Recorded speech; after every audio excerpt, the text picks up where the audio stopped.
Bismillah.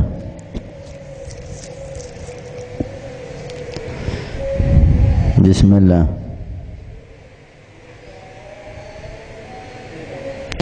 Bismillah. Bismillahirrahmanirrahim.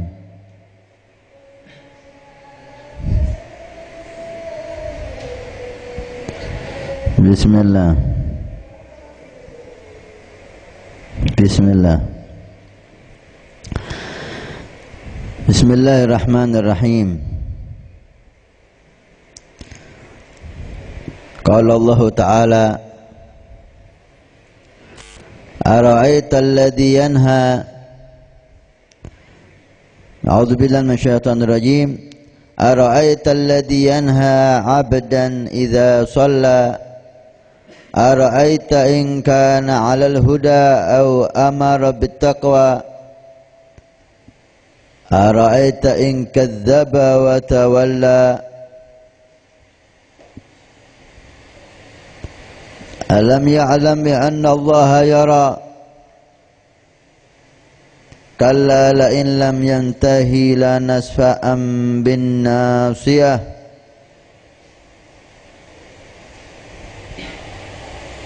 Nasiyatin kadhibatin khati'ah Falyad'u nadiyah Sanad'u az-zabaniyata kalla la tuti'hu wasjud waqtarib Subhanallah, alhamdulillah, wa la ilaha illallah, subhanallah, Allahu akbar.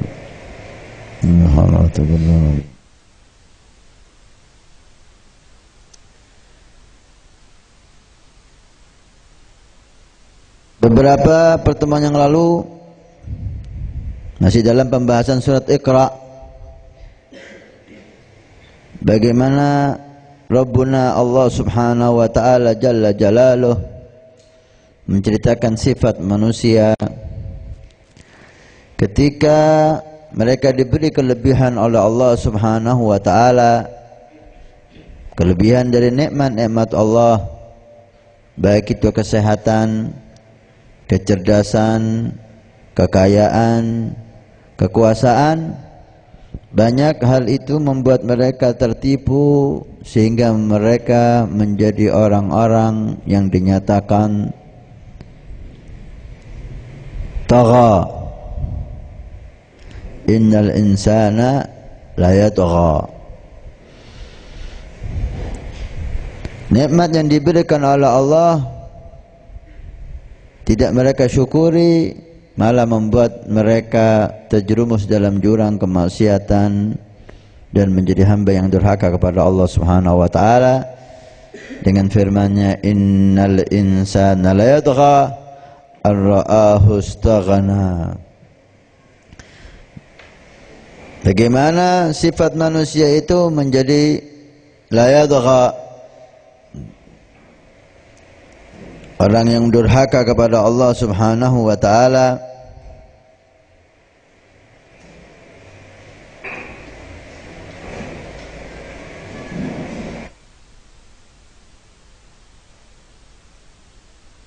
An ra'ahu istaghna, ketika mereka melihat dirinya istaghna bil mal, merasa cukup dengan harta yang mereka miliki, atau merasa kuat dengan kedudukan yang mereka miliki, atau merasa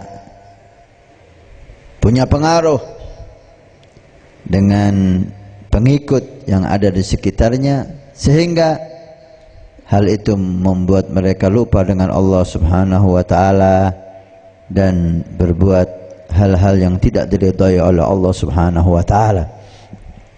Banyak kita jumpai gara-gara kekayaan orang jauh dari majelis, jauh dari ta'ah, jauh dari khair. Gara-gara kekuasaan banyak orang menjadi sombong, congkak, tidak ada rahmat. Gara-gara banyaknya pengikut, orang menjadi berbuat apa yang dia ingini, mengikuti hawa nafsunya dan seterusnya. Ini dinyatakan oleh Allah Subhanahu wa taala inna ila rabbika raj'a. Ketahuilah kamu akan kembali ar-ruju' ila Allah Subhanahu wa taala.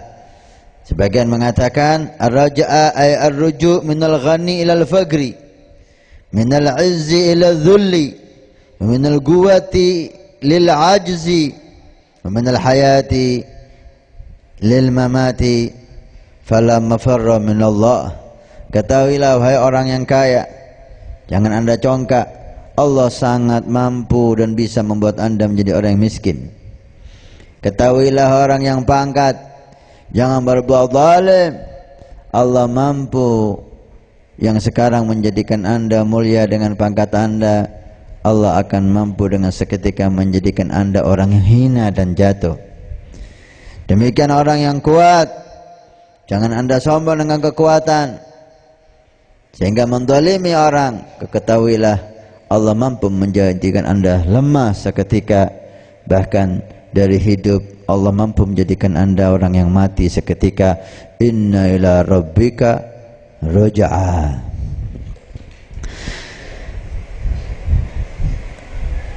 Kemudian Allah Subhanahu wa taala mengajak kita untuk berpikir bagaimana manusia itu. Kadang-kadang dunia ini terjadi, di dalam dunia ini hal yang tidak masuk di akal. Orang baik, orang saleh dihinakan, orang yang durhaka, orang yang congkak, sombong, ahli maksiat, bahkan kufur kepada Allah dimuliakan. Terjadi di bumi Allah Subhanahu wa taala kebaikan, amal saleh. Seseorang yang melakukan ibadah kepada penciptanya Allah Subhanahu wa taala menjadi orang yang disalahkan, perbuatan baik itu dicemooh, diejek, bahkan dilarang. Sedangkan kemaksiatan, kemungkaran dibanggakan dan didukung. Hak kata manusia, dan demikianlah keadaan dunia mayoritas dan sebagian besar. Ara'aita alladhi yanha 'abdan idza shalla, ara'aita in kana 'alal huda aw amara bittaqwa. Tidakkah kamu lihat,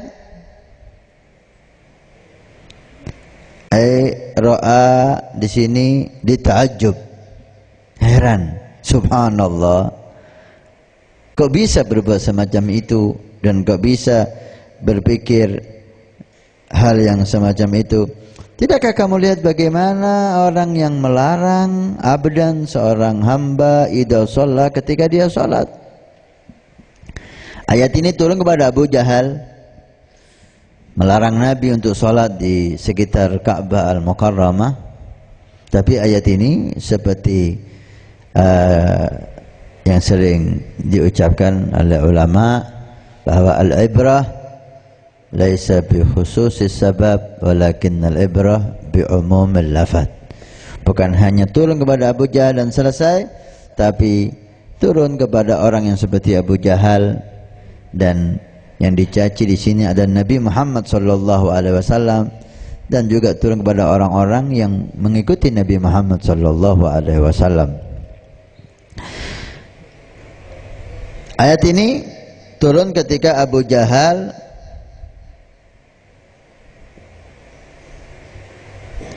berkata,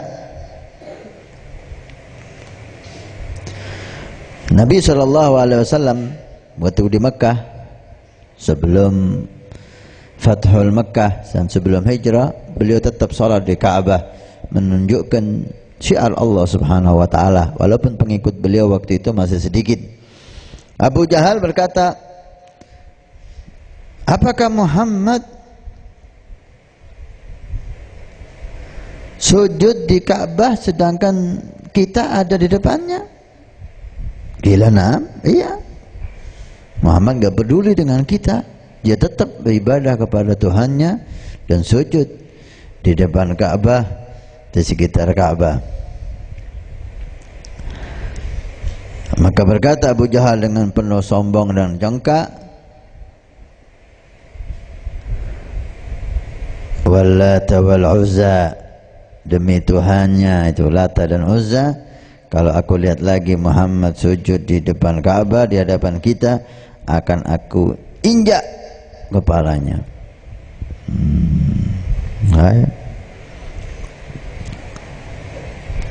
Dan akan aku taburi kepalanya dengan debu. Maka datanglah Nabi SAW seperti biasa, wa huwa yusalli, dan Nabi salat. Datang Abu Jahal membawa di tangannya banyak hal untuk dilemparkan kepada Nabi SAW. Ketika mau dilemparkan di kepala Nabi SAW, Abu Jahal tidak bisa menggerakkan tangannya. Dia mundur-mundur dan lari. Ditanya oleh para teman-temannya, hadas, ada apa Abu Jahal? Katanya, ente mau melempar Muhammad itu sujud, ente kok malah mundur-mundur. Saya lihat antara saya dan Muhammad ketika saya mendekat, oh ada makhluk yang sangat besar sekali dengan sayap-sayapnya yang begitu hebat. Kalau saya mendekat maka saya akan dipotong-potong dengan sayapnya itu. Dijaga oleh Allah Subhanahu wa taala Nabi kita Muhammad sallallahu alaihi wasallam. Dan ayat ini turun di setiap orang yang melarang seseorang yang ibadah kepada Allah Subhanahu wa taala. Ara'aital ladzi yanha 'abdan idza shalla? Tidakkah menjadi sesuatu yang heran ada orang melarang orang untuk salat, atau melarang orang untuk majelis taklim, melarang orang untuk berzikir, melarang orang untuk bersalawat kepada Nabi sallallahu alaihi wasallam. Ajib, ini sesuatu yang dihimbau. Mestinya kebaikan itu didukung. Ada yang sholat, ada yang zikir, ada yang hadir majelis taklim, ada yang belajar ilmu agama, ada yang mengajak untuk menyantuni, mengajak untuk berbuat baik. Ini sesuatu hal yang mestinya mendapat dukungan, mendapat pujian, karena hal yang baik, menurut agama baik, menurut akal baik, menurut manusia baik. Tapi subhanallah, ara'aital ladzi yanha 'abdan idza shalla. Ada orang yang melarang, mencaci, menyalahkan. Siapa yang disalahkan? Orang yang sholat, orang yang zikir, orang yang sholawat kepada Nabi Muhammad sallallahu alaihi wasallam, cinta kepada Nabi yang dilarang. Orang yang bersedekah yang dilarang. Orang mencari ilmu agama yang dilarang. Ajib, ini hal yang mengherankan. Kok bisa orang melarang seseorang berbuat baik? Kok bisa? Kalau yang dilarang itu perbuatan jelek, itu memang mestinya dilarang. Ada orang nggak sholat, dilarang diajak untuk sholat. Itu ada orang yang mabuk, dilarang. Ada orang jual minuman keras, dilarang. Ada orang yang membahayakan orang lain, dilarang. Ini sesuatu yang wajar dan bagus untuk dilarang, memang jelek. Tapi kata Allah Subhanahu wa taala, ara'aital ladzi yanha 'abdan idza shalla. Salat itu dilarang. Orang yang baik dilarang. Artinya apa? Jangan jadi baik, jadi jelek. Zamannya zaman jelek sekarang. Zaman orang baik sudah lewat. Sekarang zamannya orang jelek. Artinya zamannya orang masuk neraka semua sudah. Kalau ajib, ini pikiran dari mana ini? Orang hadir bikin majelis taklim, berzikir bersama, bersalawat kepada Nabi sallallahu alaihi wasallam, menanamkan cinta mahabbah kepada Nabi, dilarang. Jangan. Yang lebih hebat lagi, lebih hebat dari Abu Jahal ini. Abu Jahal melarang dengan hawa nafsunya. Orang sekarang melarang dengan pakai alat agama.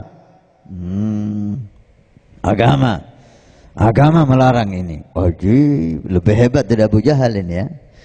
Abu Jahal melarang Nabi SAW untuk salat, menyembah Allah dengan dasar apa? Kecongkakannya, hawa nafsunya, kesombongannya. Tapi orang sekarang melarang orang untuk duduk hadir majelis taklim, melarang orang untuk duduk salawat kepada Nabi Muhammad sallallahu alaihi wasallam, melarang untuk orang untuk ziarah al-kubur, mengingatkan mereka dengan akhirat, melarang orang untuk cinta Nabi, cinta aulia dengan dasar agama. Ini din ini. Agama melarang. Ini lebih parah lagi dari Abu Jahal ini. Agama digunakan untuk melarang ibadah. Oh, hebat. Luar biasa congkaknya ini ya. La ilaha illallah. Ara'aital ladzi yanha 'abdan idza shalla. Orang yang baik dilarang. Pemuda pakai songkok, pakai baju takwa, enggak gaul. Ini banci ini. Oh, banci. Oh iya, banci pakai songkok, sarungan. Takwaan. Yang enggak banci apa? Yang enggak banci itu yang rambutnya panjang, anting-antingan, pakai kalung, trek-trekan, mabuk, yang kayak Gondoruo itu laki itu. Ajib kalau laki kayak gitu, enggak mau jadi laki kita. Kita ingin jadi orang soleh, walaupun nanti namai kita banci, nanti namai kita apapun terserah.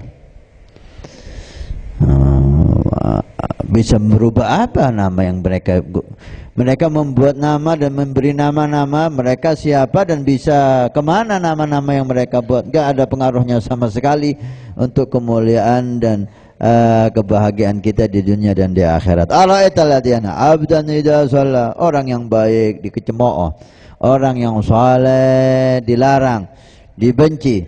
Baik.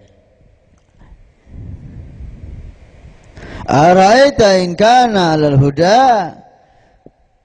Orang yang dilarang itu, yang dicemooh itu, yang dicaci itu, mereka 'alal huda.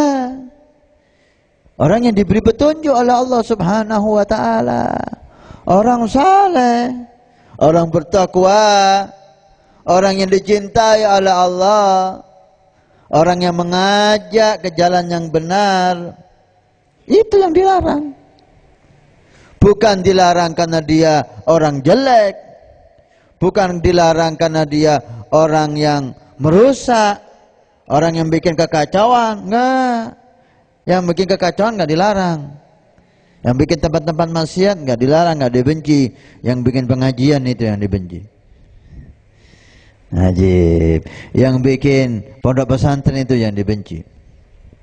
Yang ngajak orang untuk berzikir itu yang dibenci. Yang ngajak orang untuk salat kepada Nabi sallallahu alaihi wasallam itu yang dibenci. Ara'aita in kana 'ala huda aw amara bittaqwa. Ini manusia mulia. Dia mewarisi tugas dari para nabi dan rasul, mengajak orang amara bittaqwa, memerintahkan orang untuk takwa Allah Subhanahu wa taala. Memerintahkan orang, mengajak orang untuk dekat kepada Allah, untuk menjadi hamba yang saleh, ahli ibadah, ahli ta'ah. Ini yang dilarang. Orang yang semacam ini yang dilarang. Ini tugasnya para nabi. Ibadah, salat, abdan idza shalla, yang mendapat hidayah. Ara'aita in kana 'alal huda aw amara bittaqwa. Ini adalah tugasnya para nabi dan para salihin. Salat, ibadah kepada Allah, berzikir dan seterusnya. Kemudian selalu dalam petunjuk Allah Subhanahu wa taala, menjadi simbol hidayah. Orang yang dekat ingat kepada Allah Subhanahu wa taala, orang yang melihat ingat kepada akhirat. Ini orang simbol hidayah Allah Subhanahu wa taala di bumi. Amara bittaqwa, mengajak untuk menjadi orang yang bertakwa. Semua wasiat para nabi dan rasul apa? Takwa Allah. Semua wasiat para nabi dan rasul untuk menjadi orang yang bertakwa kepada Allah Subhanahu wa taala. Orang tiga sifat ini sifat yang mulia. Ibadah yang dikemas dengan salat di sini, karena salat adalah ibadah yang paling afdal. Walaupun bukan hanya sholat, zikir, baca Quran, hadir majelis ta'lim, sedekah dengan segala bentuknya, ada ibadah. Ara'aita ara'aita alladzi yanha 'abdan idza shalla. Ini sifat yang mulia yang dipuji oleh Allah Subhanahu wa taala, terutama salat 5 waktu yang berjamaah dengan sunnah-sunnahnya, dan berkembang dari salat tersebut senang berzikir, senang bersolawat, senang baca Quran, senang hadir majelis ta'lim dan seterusnya. Yang kedua, ara'aita in kana 'alal huda, orang yang selalu dalam petunjuk Allah Subhanahu wa taala, selalu di jalan Allah Subhanahu wa taala, selalu minta hidayah dari Allah, selalu takut untuk disesatkan oleh Allah Subhanahu wa taala. Inilah hidayah yang diminta oleh Nabi Muhammad sallallahu alaihi wasallam. Dalam doanya beliau sering memohon kepada Allah, Allahumma inna nas'alukal huda, Allahumma inna nas'alukal huda wat taqwa wal afaf wal ghina. Ini doa Nabi sallallahu alaihi wasallam, selalu minta hidayah. Dan di dalam salat kita disuruh, diperintah, diwajibkan minta hidayah setiap salat. 4 rakaat salat kita zuhur, asar, isya harus minta hidayah 4 kali. 3 rakaat seperti maghrib minta hidayah 3 kali. 2 rakaat seperti subuh minta hidayah 2 kali. Setiap 1 rakaat wajib minta hidayah. Di surat Fatihah, setelah kita memuji Allah, bismillahirrahmanirrahim, alhamdulillahirabbil alamin, arrahmanirrahim, maliki yaumiddin, iyyaka na'budu wa iyyaka nasta'in, hanya kepadamu menyembah, hanya kepada kamu minta pertolongan. Apa yang diminta?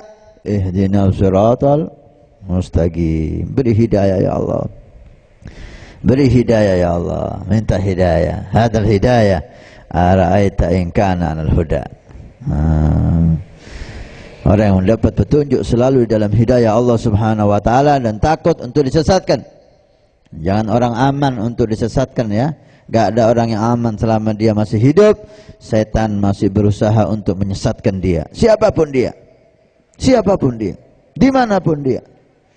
Maka Nabi SAW memberi contoh kepada kita, walaupun tidak mungkin setan bisa menggoda Nabi SAW karena beliau maksum, tapi mengajarkan kepada kita dalam doanya.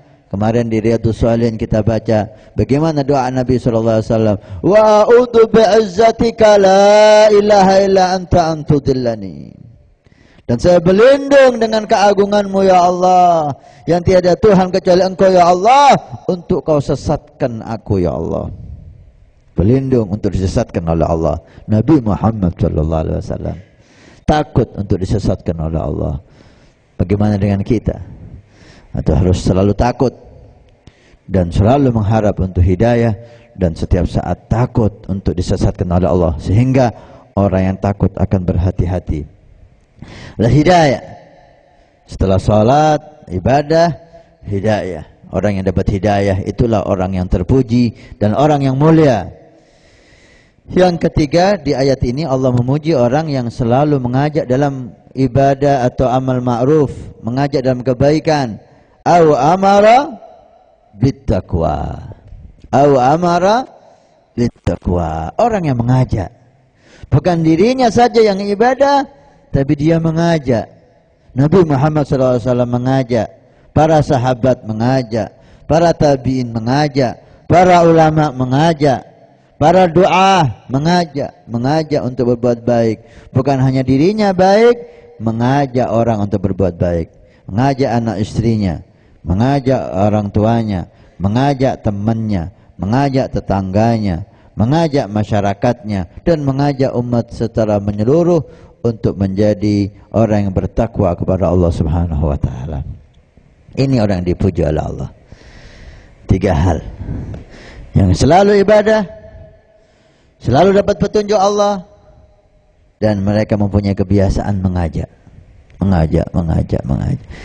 Karena kalau kita sudah mengajak, insya Allah setan akan sulit menggoda kita. Sampai dikatakan oleh orang saleh, kalau ada di antara kita yang malas untuk hadir majelis ta'lim, ada majelis yang biasa kita hadiri, suatu saat setan datang, nafsu mencegah kita sehingga malas kita untuk hadir majelis ta'lim, maka cara yang paling tepat dan bagus untuk menghilangkan sifat malas ini adalah kita langsung ngajak teman kita untuk hadir. Langsung datang ke tetangga, telepon teman kita, nanti malam pengajian, nanti malam acara ahbab, nanti malam acara pengajian. Jangan sampai enggak hadir, nanti di masjid itu loh, nanti di tempat itu. Ayo kita hadir. Dengan kita mengajak, halas, setan lemes sudah. Oh, udah enggak mungkin lagi enggak hadir ini. Dia ngajak temannya kok. Ini salah satu cara untuk menghilangkan sifat-sifat yang jelek. Au amara bittaqwa. Inilah orang-orang yang dipuji oleh Allah Subhanahu wa taala. Orang-orangnya yang dipuji dan perbuatannya perbuatan yang dipuji oleh Allah. Orang yang ahli salat menjadi orang yang pantas, bukan kita benci, bukan kita caci, bukan kita jauhi, tapi orang yang rajin salat, orang yang dapat hidayah. Ya ayyuhalladzina amanu taqullaha wa kunu ma'as sadiqin. Ini orang-orang yang dapat hidayah, orang-orang sadiqin, dan orang yang mengajak ke dalam kebaikan enggak pantas untuk dibenci. Gak pantas untuk dicaci, gak pantas untuk dijauhi. Tapi orang-orang ini semestinya kita dekati, mestinya kita cintai, mestinya kita dukung, mestinya kita harapkan barakah dari beliau. Karena inilah orang-orang tempat Allah menurunkan rahmat, manusia-manusia yang dicintai oleh Allah, sehingga orang yang di sekitarnya akan mendapatkan barakah cintanya Allah. Orang yang mencintainya akan mendapat barakah cintanya Allah Subhanahu wa ta'ala. Dan perbuatan-perbuatannya ibadah, sebab turunnya hidayah, perbuatan mengajak ke dalam yang baik, ini perbuatan yang perlu didukung, perbuatan yang perlu kita bantu. Karena dengan inilah Allah akan menurunkan rahmat. Walau anna ahlal qura amanu wattaqau la fatahna alaihim barakatin minas samai wal ardi. Jika penduduk desa menjadi orang yang beriman dan bertakwa, dari mana penduduk desa jadi beriman? Kalau mereka ahli salat, kalau mereka ahli dapat hidayah, dan kalau orang-orang solehnya mengajak yang lain. Gak mungkin suatu desa penduduknya rata-rata menjadi orang soleh, ahli ibadah, kalau orang solehnya diem di rumah, kalau ustadznya diem di pondok, kalau kiainya diem di tempatnya. Kapan masyarakat jadi baik? Harus ada amara bittaqwa, harus mengajak, berusaha. Kalau tiga-tiganya ini ada, maka Allah akan memberikan hidayah kepada masyarakat, dan menjadilah desa itu desa yang diberkahi oleh Allah Subhanahu wa ta'ala. Hai, orang tiga ini mestinya harus kita cintai, dan mestinya harus kita dukung, mestinya harus kita dekati, supaya kita mendapat barakah beliau. Dan pekerjaannya, sifat-sifatnya harus kita dukung. Siapa yang mengajak ke dalam kebaikan, kita dukung. Siapa yang ngajak untuk ibadah, kita dukung. Karena ini perbuatan mengundang barakah dan rahmat dari Allah Subhanahu wa ta'ala. Tapi subhanallah, akhir zaman, mulai zaman Nabi Muhammad SAW, apalagi nanti akhir zaman, orang-orang baik, kebaikan-kebaikan itu menjadi kejelekan, seakan-akan orang yang jelek. Sayati zamanun ala ummati, akan datang zaman kepada umatku, kata Nabi SAW, terjadi al-ma'rufu munkaran wal munkaru ma'rufa. Perbuatan baik menjadi seperti perbuatan mungkar. Baik ibadah seperti kejelekan, seperti maksiat, dicemooh oleh orang. Tapi mungkar seperti perbuatan baik, didukung oleh orang. Wah, kata inilah zamannya, inilah akhir zaman yang dimaksud oleh Nabi SAW. Berapa banyak kita dengar anak muda yang hadir pengajian, yang bawa kitab agama Allah Subhanahu wa ta'ala, menjadi bahan cemoohan, miskin,